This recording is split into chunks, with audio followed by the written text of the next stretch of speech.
Voilà pourquoi, bien aimé dans le Seigneur, il est important de se rappeler que tout ce que nous avons obtenu, tout ce que nous avons reçu dans cette vie, tout ce qui nous a été octroyé, par la grâce. Personne aujourd'hui n'a choisi de vivre jusqu'à 80 ans, jusqu'à 90 ans, si ce n'est pas la grâce de Dieu.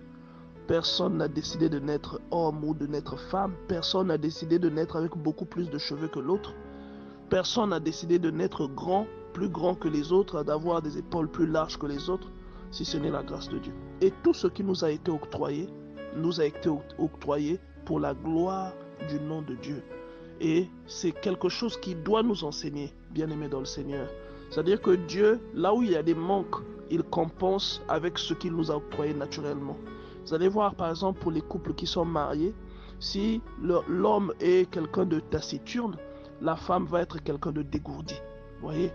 Ou si la femme est quelqu'un de paresseuse, l'homme va être quelqu'un de très actif. Dieu agit vraiment dans la complémentarité. Et il nous met tous ensemble pour nous compléter et non pour nous critiquer.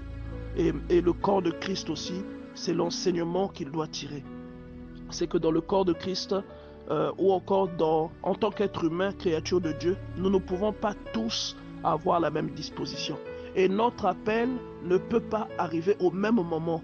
Nous avons tous accès à la parole de Dieu, mais la vérité qui convainc, elle ne se manifeste pas toujours au même moment que les autres. Donc si nous avons eu la chance d'accéder à cette vérité avant les autres, il est important que nous puissions être patients comme Dieu s'est montré patient vis-à-vis de nous. Voilà pourquoi l'un des premiers éléments, c'est par exemple de supporter les autres. Et nous avons ici un très bel exemple, cette liste de prières. Nous devons prier régulièrement pour cette liste de prières. C'est une façon de supporter les autres. Les personnes qui sont sur cette liste n'ont peut-être pas la même force spirituelle que vous et moi. Et ces personnes n'ont peut-être pas la même volonté de prière. Mais Dieu est en train de nous enseigner des choses. Il dit que lorsque l'on sert, lorsqu'on on se montre ou on se conduit comme le plus petit d'entre ses frères, ben on devient le plus grand. Dieu nous octroie l'élévation, vous voyez. Et celui qui se fait serviteur, bien en fait c'est celui-là que Dieu bénit. Donc quand nous critiquons les autres, nous ne nous faisons pas serviteurs, mais nous devenons des bourreaux. Nous devenons les bourreaux des autres. Si nous avons obtenu le mariage et que nous sommes dans une église, nous ne l'avons pas forcément obtenu parce que nous prions. Nous l'avons obtenu par la grâce de Dieu. Parce qu'il y a des gens qui prient parfois plus que nous, mais qui n'obtiennent pas ce que nous obtenons. Il y a des gens qui se sacrifient, qui servent Dieu, qui prient, qui font des jeûnes, qui n'ont pas d'enfants, mais qui n'ont jamais commis d'avortement. Mais nous avons commis un avortement, nous avons ensuite été convertis, et nous avons eu facilement des enfants. Et nous allons critiquer la personne qui se trouve dans le monde, ou la personne qui ne connaît pas certaines lois et certains préceptes spirituels, et nous allons condamner. Bien-aimés dans le Seigneur, vraiment, ce genre d'attitude, nous devons les rejeter, nous devons les troquer contre des attitudes d'accompagnement spirituel. Vous voyez, nous devons les troquer contre les attitudes. Nous devons avoir un cœur de compassion, et la nature doit nous enseigner. Que Dieu nous aide à comprendre ces choses, bien-aimés dans le Seigneur. Si vous avez une certaine onction particulière, ben, cette onction, parfois vous ne la méritez pas. Parce que la Bible dit, je l'ai collé, que tous ont péché et sont privés de la gloire de Dieu. Vous ne méritez parfois pas cette grâce. Vous allez remarquer que même les personnes qui reçoivent un appel de la part de Dieu, généralement, ils repoussent cet appel au départ. Il faut que Dieu arrive à les convaincre. Vous voyez, nous avons quelqu'un comme Moïse, par exemple, qui a refusé l'appel de Dieu parce qu'il n'estimait pas qu'il était à la hauteur. Mais bizarrement, lorsque nous accédons à cette position, nous finissons par souvent oublier que nous n'étions pas nous-mêmes à la hauteur. Nous nous prenons pour des personnes. Nous prenons les dons de Dieu ou la grâce que Dieu nous octroie comme des choses que nous avons méritées. Alors que la Bible nous dit clairement que nous n'avons pas mérité ça. C'est par le moyen de la grâce que nous sommes sauvés. Vous voyez, afin que personne ne puisse se glorifier. Ce n'est pas par nos œuvres. Donc la plupart des gens refusent. Regardez Gédéon. Lorsque l'ange de Dieu lui est venu avec sa vocation, ben, il a refusé. Il n'a pas voulu croire parce qu'il se regardait comme il était. Il est plus petit de ses frères, la famille plus petite du clan, le clan plus petit de la tribu plus petite de toutes les tribus d'Israël. Donc, généralement, nous ne méritons pas l'appel que nous avons de Dieu. Regardez Jephthé, c'est le fils d'une prostituée. Vous voyez? Donc, il se trouvait indigne mais Dieu lui a octroyé la gloire qu'il a reçue. Donc Dieu décide aujourd'hui de nous donner une certaine élévation, de nous donner une grâce, un zèle, un don spirituel. Ce don spirituel ne nous appartient pas. Nous avons un don d'intercession. Utilisons-le, pas seulement pour nos besoins, mais pour emmener les autres vers Dieu. Nous avons un don d'exhortation, un don de prédication. Utilisons-le pour convaincre les autres et non pour condamner. Lorsque nous disons nous donnons des messages de condamnation, des exhortations de condamnation, ça doit être pédagogique. Ça ne doit pas être vraiment pour condamner ou pour briser ou pour détruire le peu de conviction que les autres ont. Vous voyez? Donc, regardez par exemple l'apôtre Pierre. C'était quelqu'un d'irrésolu, un homme fougueux. Vous voyez? Et jusqu'au dernier jour, malgré les 3 ans et demi qu'il avait passé avec Jésus-Christ, vous voyez que la nuit où Jésus était en train d'être... la nuit où on s'apprêtait à crucifier Jésus, lui, il a régné Jésus 3 fois. C'est pour dire, on ne mérite pas. Mais quelque temps après, il a commencé à faire des miracles. On ne mérite pas. Les personnes qui sont dans le monde, comme on dit, ne sont pas forcément pires que nous. Vous voyez? Mais c'est la grâce que nous avons reçue de Dieu. C'est la grâce que nous avons reçue qui emmène cette distinction dans notre vie. Et il est important que nous continuions à être conscients de ça.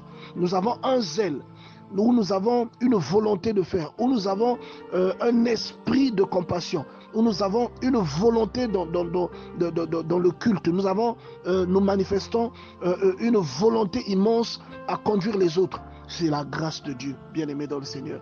C'est la grâce. Et Dieu sait compenser ces choses. À vous, il va donner un esprit de discernement. À quelqu'un d'autre, il donnera un esprit d'écoute. Et à un autre, il donnera un esprit de compassion. Tout ça pour aller ensemble et pour former une seule œuvre.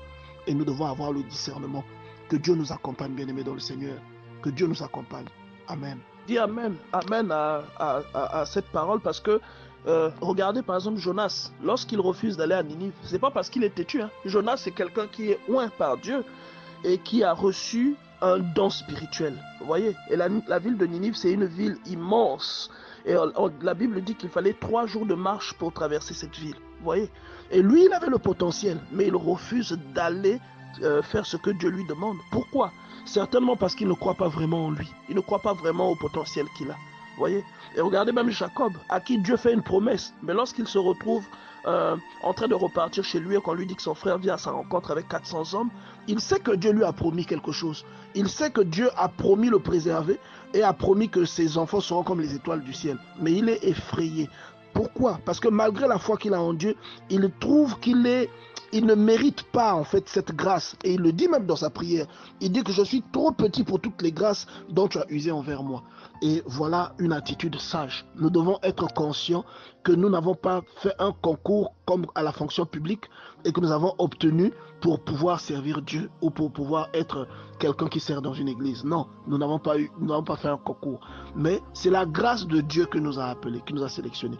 Et tout ce que nous avons dans notre vie, même une personne inconvertie, a des aptitudes normalement réservées à Dieu. Vous voyez, je vous prends souvent les exemples des superstars qui font des chansons, qui font du cinéma. Regardez un peu quelqu'un comme celui qui a chanté au Gangnam Style, là, Psy, le coréen, le sud-coréen là. Regardez, c'est la vidéo la plus vue de tous les temps, la vidéo la plus vue de l'histoire du streaming. Vous vous rendez compte? Imaginez si cette vidéo parlait de Dieu. Combien de personnes il aurait converti? Alors c'est bien ce qu'il a fait. C'est bien, c'est récréatif. Mais imaginez un seul instant que c'était un message de conversion, un message de repentance et que ça avait fait autant de succès. Imaginez le nombre d'âmes qui ont été converties. Et ce potentiel qui se distingue, qui nous distingue des autres, ce potentiel, Dieu le place en nous pour la gloire de son nom. Il le place en nous pour démontrer sa puissance et pour démontrer sa force, vous voyez. Et nous devons rendre grâce à Dieu. Si nous sommes déjà dans le bateau, nous sommes déjà dans l'embarcation, nous devons rendre grâce à Dieu. Et un homme de Dieu ou une personne appelée par Dieu doit avoir vraiment une opinion très humble de lui-même. Et même un frère qui est dans l'église, une personne qui dans sa maison éduque ses enfants dans la crainte de Dieu doit avoir une opinion très, très humble de lui-même. Et vous voyez cette opinion chez les grands hommes comme Moïse. La Bible dit que lorsque son frère et sa sœur ont murmuré contre lui parce qu'il avait pris une femme qui n'était pas juive, la Bible dit que Dieu avait pris sa défense. Pourquoi? Et la Bible précise qu'il n'y a eu sur terre aucun homme qui était aussi humble que Moïse. Mais regardez, il a été prince d'Égypte. Regardez ce qu'il a manifesté, les pouvoirs que Dieu a, ou les miracles que Dieu, le pouvoir que Dieu lui a conféré, les miracles que Dieu a fait à travers sa main. Il avait toutes les raisons d'être arrogant, toutes les raisons de se sentir suffisant. Mais la Bible déclare que la terre n'a porté aucun homme qui était aussi humble que Moïse. Voyez, et cette humilité-là, nous devons la travailler, nous devons nous aussi l'acquérir. Voyez, bien-aimés dans le Seigneur, c'est important. N'ayons pas un regard de condamnation ou un regard de critique, mais ayons un regard qui supporte et qui pousse les autres vers l'avant.